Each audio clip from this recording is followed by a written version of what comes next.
All right, Mix 1041 and MixTV.tv. We are joined by our friends Jay and Brittany Hagy with Alon Planning Partners. Good morning. How are you all? Great. Good morning, Bridget. Happy New Year. Yes, Happy New Year. So, yeah, here we are in 2024. So hard to believe. So, we all have some sort of New Year's resolutions or goals as we start here in the new year. And many of us also set financial goals. So, if you will, tell us how can we actually stick to our plan working toward those goals that we set? Sure. Yeah, well, that's the problem is that a lot of us start off really well and really motivated and I'm going to do it different this year and whatever it is, whether it's maybe your eating patterns or being healthier or, finances and how you spend or how you save, whatever it might be, right?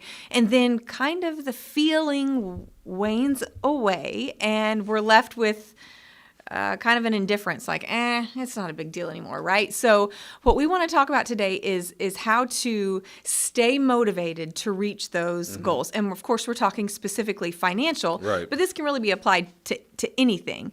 But we want to focus on these financial goals that we all have in some respect, right? Whether it's to budget better or to spend less or to save more or to be more prepared for our financial futures. So, we understand that financial success does not happen by accident. It takes intentionality. That's right. It takes true purpose. And so what we want to really emphasize is that a lot of times New Year's resolutions or financial goals are motivated by guilt, which says I should be doing this and not this, right? So overspent. Yes, and I shouldn't have. Oh, I feel feel guilty, or oh man, Yeah. I shouldn't have eaten 2 desserts. I probably should do differently next time. So motivated by guilt, and sometimes that can be really effective. It can really help us reach the goals we're Sure. getting to. But the problem is the guilt wears off. And then we're left with this, like I said a minute ago, kind of like an indifference, right? So what do we do with that? Well, instead of being motivated by guilt, be motivated by the vision that you have for that future thing. So like maybe it's paying your house off, okay? Being debt free. That is an awesome goal to set. Think about what life would be like in that moment where there is no debt, where you have no debt, and you really are experiencing financial freedom. So instead of being motivated by guilt, be motivated by the vision and the hope for what is to come as you take the appropriate actions to get there. Yeah, and we want to encourage people to celebrate little wins along the way too. Like, if the major goal is we want to be debt free and pay our house off or whatnot, maybe just putting a little bit more towards your house every month is going to get you to that goal, and you can celebrate over 6 months in a year that you're closer to that goal than you were. But ultimately, you need to not just make a resolution, especially with finances. We want a written financial plan because that's the only way you're going to achieve a goal. I want to read a quote. It says, "A dream written down with a date becomes a goal. A goal broken down into steps becomes a plan, and a plan backed by action can make your dreams into reality." So if you can dream it and you can hope for it, like Brittany said, not just a guilt-ridden conscious, man, I want to be debt-free. I want to retire in the next 5 years, whatever it may be. You need to make sure that goal is broken down into steps and becomes a plan so that you actually have a way to achieve what you're going for. And so we always encourage the folks that are making these New Year's resolutions for the year to create SMART goals. And we're just going to hit that really fast. But SMART meaning specific, measurable, attainable, relevant, and time-bound. Specific, so you want to be really, it's aim small, miss small.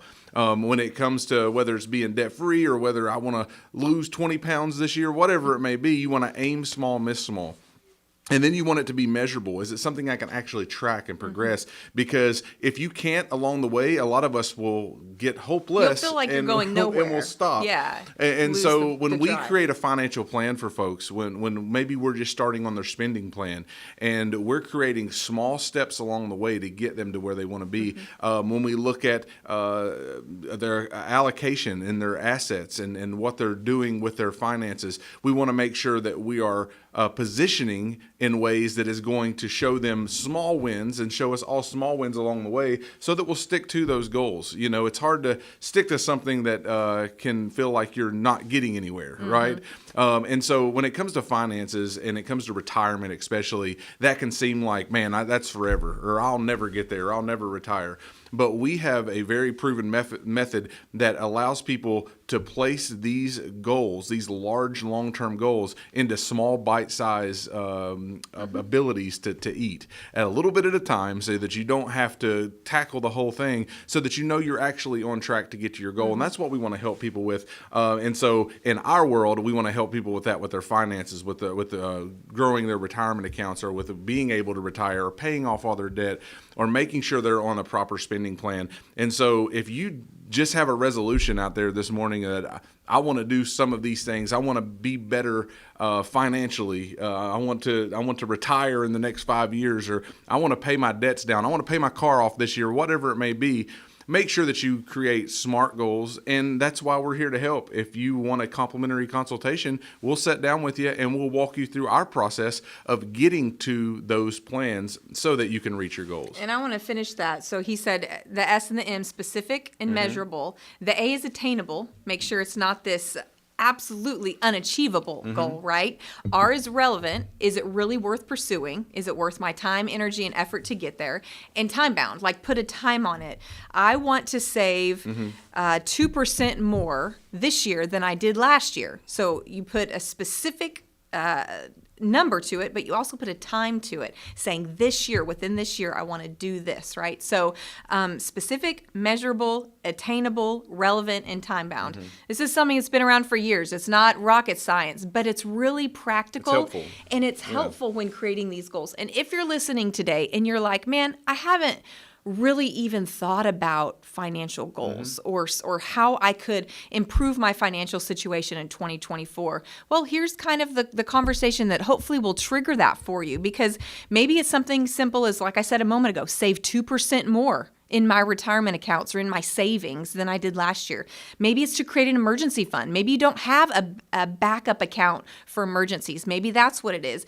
Maybe it's cutting back on unnecessary spending. Maybe it has to do with your spending plan and making wiser choices with that. Maybe it's paying off your home. Maybe it's paying down debt or paying off student loans or planning for your kids' or grandkids' education, or the big overall goal here, planning for retirement so that you have income when that time comes. Whatever it is, think it through, determine what matters most to you and what you want to work towards when it comes to your finances. Yeah, and the last thing I want to say is I want to encourage people that it's never too late. It's never too late to start the journey to better yourself, whether it comes for retirement or just having better financial literacy, whatever it may be, that it's never too late, but now is the time to start. Now, with fresh motivation, a fresh year, it's now time to put action behind these goals and make sure that we're hitting them, right? And so we want to just encourage folks to come and sit with us, because we don't want to wait till April when it's tax time and you're like, oh my goodness, how can I save on taxes that I've got due? Or, so many people I sat with in November and December said, man, I wish we would have sat with you back in January so that we could have planned this year out better. But it's never too late. But now is the time. If you want to call in, 423-315-1441. We would love to meet with you and your family and help you set these SMART goals to make sure you're getting to the financial destination. And you can also learn more on our website. It's allonplanning.com, ALLON planning.com. You can schedule your complimentary consultation from there. You can see more about our new book, The Allon Approach, which talks about our method of financial planning and the comprehensive nature that it should be. Talks all about Allon and what that means. And you can learn more about kind of what we do and how we operate. If you have questions, you can send in questions or, again, schedule your complimentary consultation directly on our calendar from there.